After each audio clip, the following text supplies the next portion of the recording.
Four lane संघर्ष समिति नूरपुर के उपाध्यक्ष सुदर्शन शर्मा ने पत्रकारों को दिए गए एक इंटरव्यू में आज कहा कि इस समय नूरपुर इलाका में फोर लेन पैमाइश का कार्य चल रहा है, परंतु सरकार अभी तक प्रभावितों को यह नहीं बता पाई है कि मुआवजा किस आधार पर दिया जाएगा।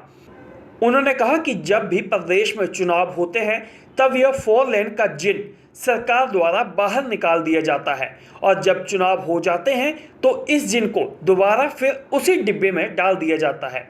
इस बार भी यह जिन सरकार द्वारा बाहर निकाला गया है क्योंकि अभी पंचायत के चुनाव होने जा रहे हैं और सरकार का पिछला इतिहास देखकर ऐसा लग रहा है कि मानो चुनावों के बाद भी यह द्वारा फिर ठंडे बस्ते में पड़ जाएगा। उन्होंने उम्मीद जताई कि सरकार फोर लेन प्रभावितों को यह स्पष्ट करे कि उन्हें किस आधार पर मुआवजा दिया जा रहा है। ऐसा है, कल भी हम एसडीएम नूरपुर जो कि विपिन वर्मा जी हैं उनसे मिले।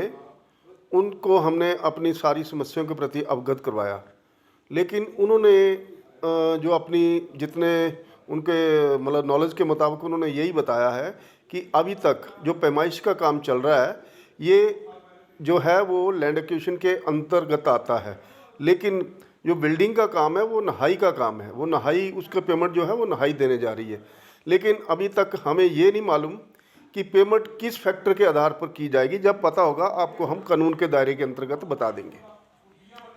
ये बताइए, कहीं ये आजकल हिमाचल में पंचायती चुनाव का जोर है, चुनाव होने वाले हैं, कहीं सरकार का ये फंडा तो नहीं कि चुनावों तक पीड़ितों को आश्वासन दिया जाए उसके बाद फिर फाइल बंद हो जाए?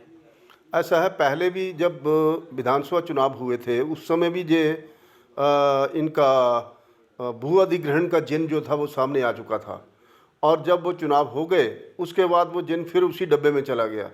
अब भी मुझे ऐसा ही लग रहा है कि ये जो पंचायती चुनाव जो आने जा रहे हैं उसके मुताबिक हमें तो यही अंदेशा है कि कहीं ऐसा सरकार फिर हमें कोई ऐसा चोचला अपना ना अपनाए जिसके बाद फिर चुनावों के बाद इसको फिर उसी डब्बे में बंद किया जाएगा।